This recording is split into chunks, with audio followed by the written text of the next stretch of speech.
हम्म।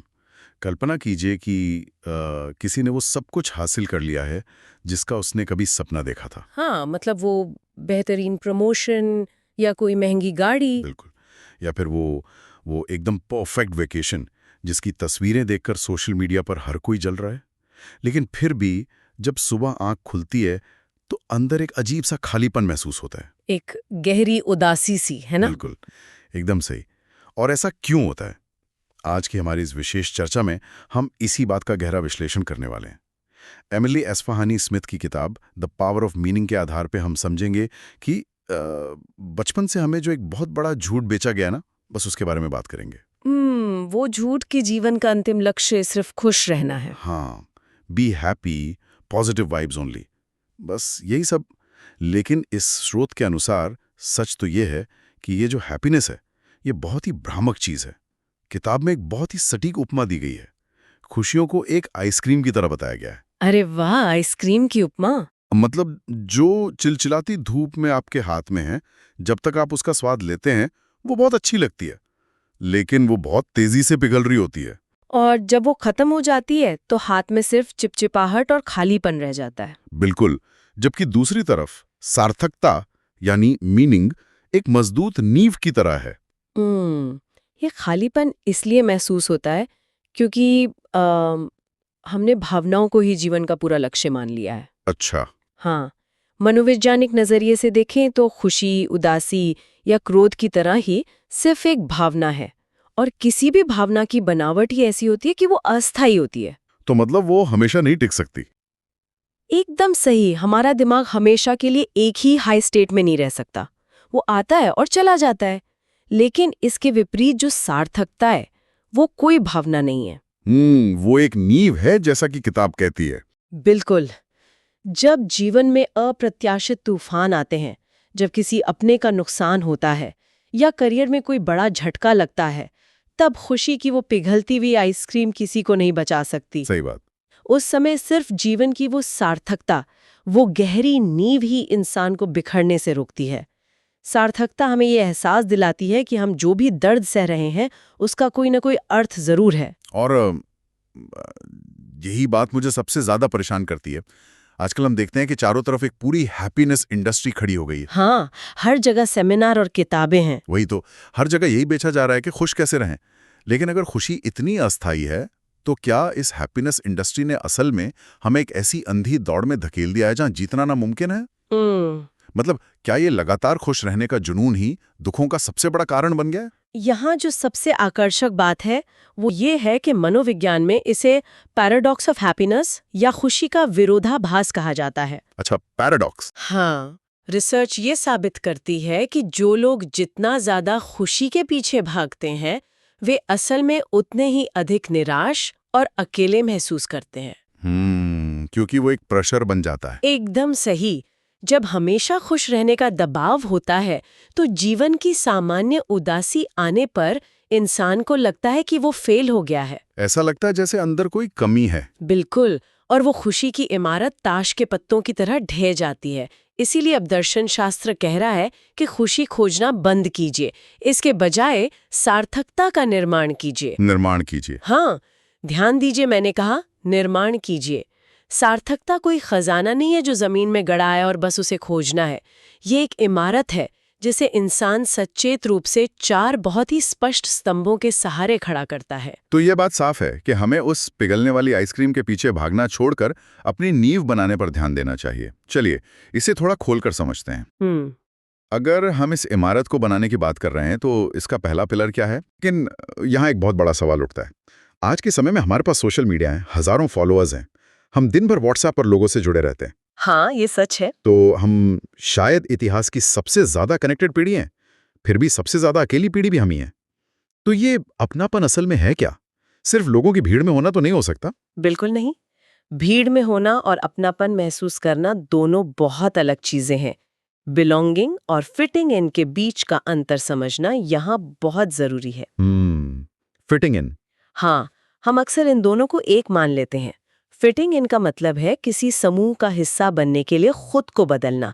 जैसे अगर दोस्तों को एक खास तरह का संगीत पसंद है, तो कोई इंसान भी वही सुनने का नाटक करता है ताकि लोग उसे स्वीकार कर लें। अरे ये तो बहुत थका देने वाला काम है। के रूप में स्वीकार किया जाना। कि आप जैसे भी हैं, लोग आपको महत्व देते हैं। एकदम सही। ये इंसान की एक बुनियादी जरूरत है। हजारों साल पहले जब इंसान जंगलों में रहता था तो किसी कबीले से बाहर निकाले जाने का मतलब था निश्चित मौत। बाप रे, हाँ वो तो है। इसलिए हमारा दिमाग इस तरह विकसित हुआ है कि जब हमें सच्चा अपनापन मिलता है तो हमारे नर्वस सिस्टम को एक गहरी सुरक्षा का एहसास होता है। यहाँ कहानी सच में बहुत दिलचस्प हो जाती है। ये फिटिंग इन और अपनापन वाला अंतर वाकई बहुत गहरा है। बिल्कुल। क्या हम ये कह सकते हैं कि अपनापन ये तय करता है कि हमारे साथ सफर में कौन खड़ा है? हाँ, बहुत अच्छी उपमा है। और ये अपनापन सिर्फ परिवार या बहुत करीबी दोस्तों तक सीमित नहीं होना चाहिए, है ना? जैसे जब कोई सुबह कॉफी लेने जाता है और बरिस्टा से एक पल के लिए आंखें मिलाता है, मुस्कुराता है, हाँ, हालचाल पूछता है, तो वो एक छोटा सा पल भी तो ये एहसास दिलाता है कि हम इस बड़ी सी दुनिया में अदृश्य नहीं हैं। बिल्कुल। इन्हें मनोविज्ञान में माइक्रो मोमेंट्स ऑफ कनेक्शन कहा जाता है। Micro moments? हाँ, जब हम उस बरिस्टा से एक इंसान के तौर पर बात करते हैं तो वो एक अदृश्य कर्मचारी से इंसान बन जाता है और हम भी सिर्फ एक ग्राहक नहीं रहते। ये छोटे छोटे पल ही इस पहले स्तंभ को मजबूत बनाते हैं। तो अगर अपनापन ये तय करता है कि सफर में साथ कौन है, तो हमें ये भी तो जानना होगा कि हम जा कहाँ रहे हैं। बिना दिशा के तो हम भटक जाएंगे। बिल्कुल। और यहीं से हमारा दूसरा स्तंभ आता है, जो है उद्देश्य या पर्पस। लेकिन एक बात कहूं, उद्देश्य शब्द सुनते ही दिमाग में कुछ बहुत ही भारी सा चित्र उभरता है। हाँ, लोगों को लगता है कि कुछ बहुत महान करना है। वही ना, ऐसा लगता है जैसे दुनिया से गरीबी मिटानी है या कैंसर का इलाज खोजना है। अगर किसी का काम बहुत साधारण है, तो क्या उसके जीवन में उद्देश्य नहीं हो सकता? ये एक बहुत ही आम गलतफहमी है जो लोगों को निराश करती है। उद्देश्य का मतलब दुनिया का तारणहार बनना नहीं है। अच्छा। मनोवैज्ञानिक अर्थ में ये समझना है कि आप जो भी कर रहे हैं वो आपके अपने स्वार्थ से बाहर किसी और के लिए कैसे मूल्यवान है। मतलब क्या कर रहे हैं उससे ज्यादा जरूरी है क्यों कर रहे हैं। एकदम सही। किताब में एक बहुत ही प्रसिद्ध कहानी है। एक बार एक व्यक्ति अस्पताल गया और वहां एक सफाई कर्मचारी से पूछा कि वो क्या कर रहा है। उस सफाई कर्मचारी ने ये नहीं कहा कि मैं फर्श साफ कर रहा हूँ। उसने कहा, मैं यहाँ मरीजों को इन्फेक्शन से बचाने में मदद कर रहा हूँ ताकि वो जल्दी ठीक होकर घर जा सके। अरे वाह, काम वही था लेकिन नजरिया बदल गया। बिल्कुल। उसका उद्देश्य उसे एक बहुत बड़ा अर्थ दे रहा था। ये उदाहरण सब कुछ साफ कर देता है। मतलब ये है कि उद्देश्य का संबंध हमारे टाइटल या सैलरी से नहीं है, बल्कि हमारे योगदान से है। हाँ, हमारे कंट्रीब्यूशन से। जैसे एक माता पिता के लिए अपने बच्चे को एक अच्छा इंसान बनाना भी एक बहुत बड़ा उद्देश्य हो सकता है। या किसी शिक्षक के लिए एक छात्र को सही दिशा देना। बिल्कुल। तो अगर हम इसे व्यापक नजरिए से जोड़ें तो अपनापन और उद्देश्य ये दोनों बाहरी दुनिया से जुड़े हैं। हमारे लोग और हमारा योगदान ये बाहरी नींव बनाते हैं। लेकिन चलिए अब उस दुनिया की बात करते हैं जो हमारे अंदर चलती है। जब रात को हम अकेले होते हैं, बाहर का शोर शांत हो जाता है। हाँ, और हम सिर्फ अपने विचारों के साथ होते हैं। तो हम घटनाओं को कैसे प्रोसेस करते हैं? यहीं प्रवेश होता है तीसरे स्तंभ का, कहानी गढ़ना या स्टोरी टेलिंग।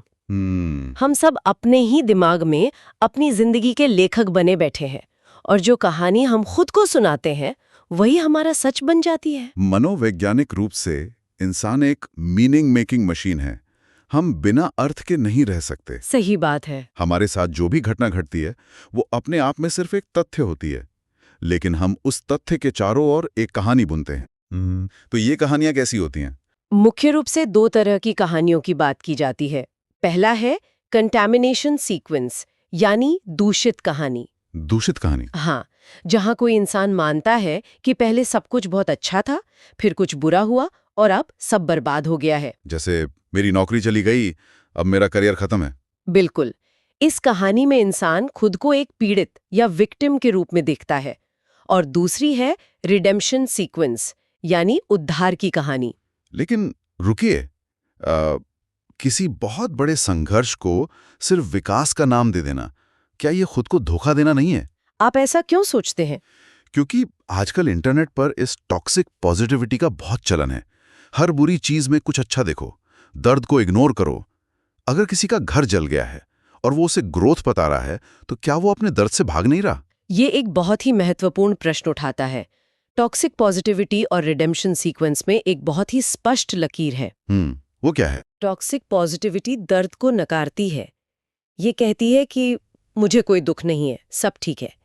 लेकिन रिडेम्पशन सीक्वेंस या उद्धार की कहानी गढ़ने का मतलब दर्द से आंखें मिलाना है। अच्छा, मतलब उसे स्वीकार करना। हाँ, इसका मतलब है ये स्वीकार करना कि हाँ, मेरी नौकरी जाने से मुझे बहुत बड़ा झटका लगा है, ये बहुत डरावना है। लेकिन, और ये लेकिन बहुत जरूरी है, लेकिन इस दर्द ने मुझे ये सोचने पर मजबूर किया कि मैं असल में अपनी जिंदगी के साथ क्या करना चाहती हूँ। अरे, तो ये दर्द को मिटाना नहीं है, बल्कि दर्द को एक अर्थ देना है। एकदम सही।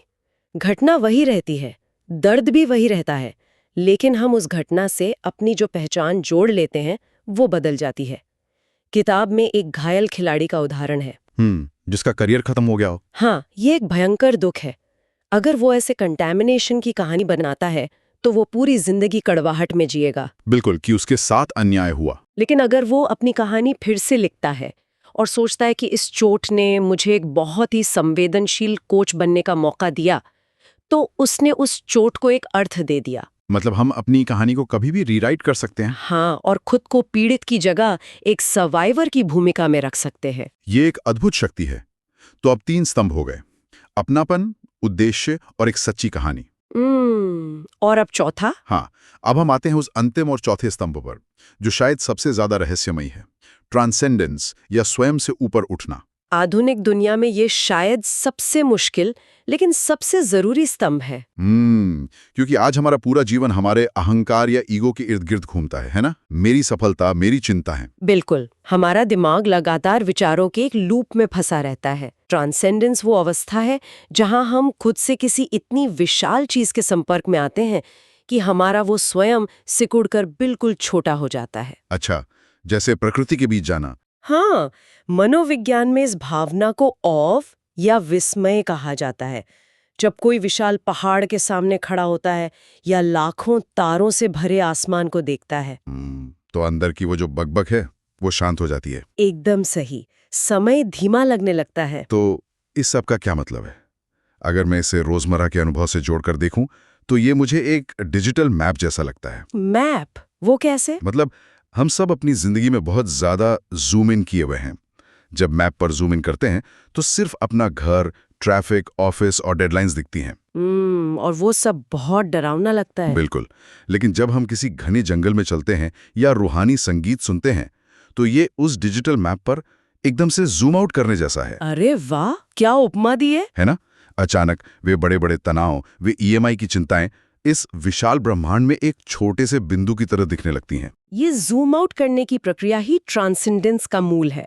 जब इंसान जूम आउट करता है तो उसे अपनी चिंताओं का सही आकार पता चलता है। और डर कम हो जाता है। हाँ, जब हमारा अहंकार छोटा होता है तो हमें एक अजीब सी शांति मिलती है। अंतरिक्ष यात्री जो ओवरव्यू इफेक्ट अनुभव करते हैं वो इसी का सबसे चरम रूप है। लेकिन हमें अंतरिक्ष में जाने की जरूरत नहीं है ना? बिल्कुल नहीं। एक शानदार पेंटिंग देखना, अच्छी कविता पढ़ना या ध्यान करना भी हमारे दिमाग को रीसेट कर सकता है। ये छोटे पल सार्थकता का सबसे शुद्ध रूप होते हैं। तो आज की इस गहराई वाली चर्चा को अगर हम समेटें तो स्रोत का अंतिम संदेश साफ है। खुशी के पीछे भागना बंद करें। बिल्कुल, सार्थकता कोई एक चीज नहीं है, ये एक पूरा इकोसिस्टम है। अपनापन, उद्देश्य, कहानी गढ़ना और स्वयं से ऊपर उठना। और मजे की बात यह है कि जब ये इकोसिस्टम बन जाता है तो खुशी अपने आप पीछे पीछे आ जाती है। हाँ, जैसे किसी तितली को पकड़ने दौड़ेंगे तो वो भागेगी, लेकिन बगीचा बनाएंगे तो वो खुद आ जाएगी। एकदम सही। खुशी वो फूल है जो सार्थकता की मिट्टी में ही खिलता है। तो अगर किसी को जीवन थका देने वाला लग रहा है तो इसका मतलब ये नहीं है कि खुशियों की कमी है, बल्कि वो गलत दौड़ में भाग रहे हैं। उन्हें देखना होगा कि जीवन की इमारत में कौन सा पिलर कमजोर है। क्या बात है! आइसक्रीम के पिघलने का इंतजार करने के बजाय मजबूत नींव बनानी चाहिए। बिल्कुल। लेकिन इस चर्चा के अंत में एक बहुत ही गहरा और शायद थोड़ा डरावना विचार मेरे मन में आ रहा है, जो मैं सबके सोचने के लिए छोड़ना चाहता हूँ। वो क्या है? आज हमने सार्थकता के जिन 4 स्तंभों की बात की, वे पूरी तरह से मानवीय अनुभवों पर आधारित हैं। लोगों के साथ जुड़ना, अपने हाथों से काम करना, प्रकृति में जाना। हाँ, ये सब इंसानी चीजें हैं। लेकिन आज की सच्चाई क्या है? दुनिया तेजी से वर्चुअल हो रही है। एआई हमारे कई उद्देश्यों की जगह ले रहा है। हम जंगलों में जाने के बजाय वीआर हेडसेट लगाकर डिजिटल पहाड़ों पर चढ़ रहे हैं। हाँ, ये तो है। तो ऐसे में मान लीजिए आज से 20 साल बाद क्या इंसानों को सार्थकता खोजने के लिए इन 4 स्तंभों की पूरी परिभाषा ही नए सिरे से गढ़नी पड़ेगी? सोचने वाली बात है। जब दुनिया ही असली नहीं रहेगी तो वो सार्थकता की नींव किस जमीन पर रखी जाएगी? क्योंकि तकनीक कितनी भी आगे क्यों न निकल जाए, पिघलती तो सिर्फ आइसक्रीम है, नींव हमेशा अडिग खड़ी रहती है। बस हमें यह तय करना है कि हम अपनी नींव असली ईंटों से बना रहे हैं या डिजिटल पिक्सल से।